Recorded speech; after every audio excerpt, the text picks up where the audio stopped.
Cbeebies Bedtime Story. Oh, hello. I'm Robert. What did you have to eat tonight? I'm joking. That sounds delicious. Simon the squirrel in tonight's story is about to have pizza for his tea, and there's one very important ingredient that he mustn't forget. Cheese. Shall we find out if he remembers it? This story is called The Great Balloon Hullabaloo, and it's by Peter Bentley and May Matsuoka. Simon the squirrel was off to play ball, but there stood his mum with a list in the hall. "Please pop to the shop, Simon dearest. Here's money for loo roll, new pants for yourself, bread and honey. And one thing that's much more important than these, tonight we've got pizza, so don't forget cheese."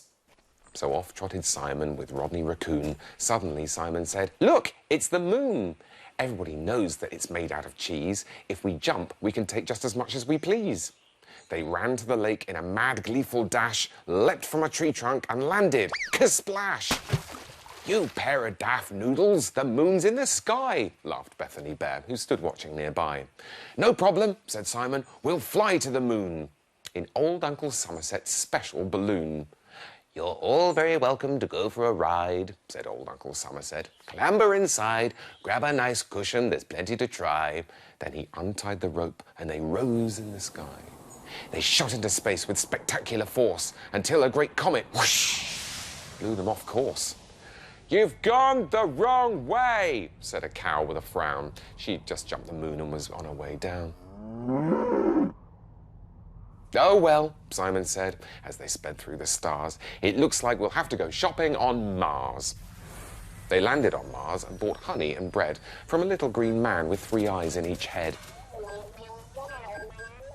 Bethany called to her friends, "Look at me! There is a wonderful view from this funny old tree, but why is it covered in hairy pink moss?"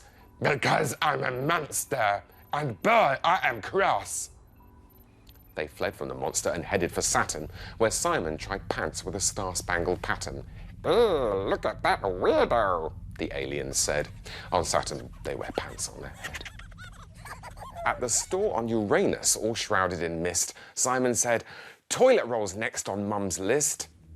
"Of course," grinned the thing with the tentacled face. "For loo roll, this planet is just the right place." "Right," declared Simon. "Before we go back, why don't we stop for a drink and a snack?"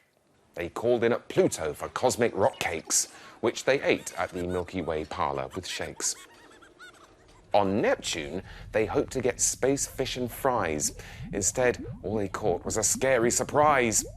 "Time to head home, give it maximum power," said Simon. Then, yikes, it's a meteor shower. Down poured the meteors. When would they stop? Then, uh-oh, they all heard a sound. It was pop. "Don't panic," said Rodney. "It's under control." And he climbed up and plonked his rear end on the hole. They drifted back down to the earth with a bump that made Uncle Somerset wake with a jump. "Oh, don't mind the puncture," he said. "I can patch it, but you'd better run home to your mum or you'll catch it." Imagine the look of surprise on Mum's face when Simon declared, "I've been shopping in space."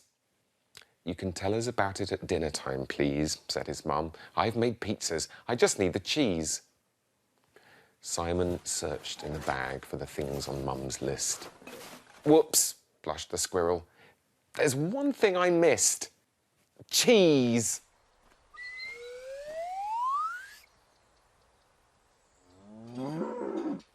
That story was called The Great Balloon Hullabaloo. You'd better get tucked up in bed now. Maybe you'll dream about flying to the moon in a great big hot air balloon, just like Simon did. I'll be back soon with another bedtime story. Sleep tight.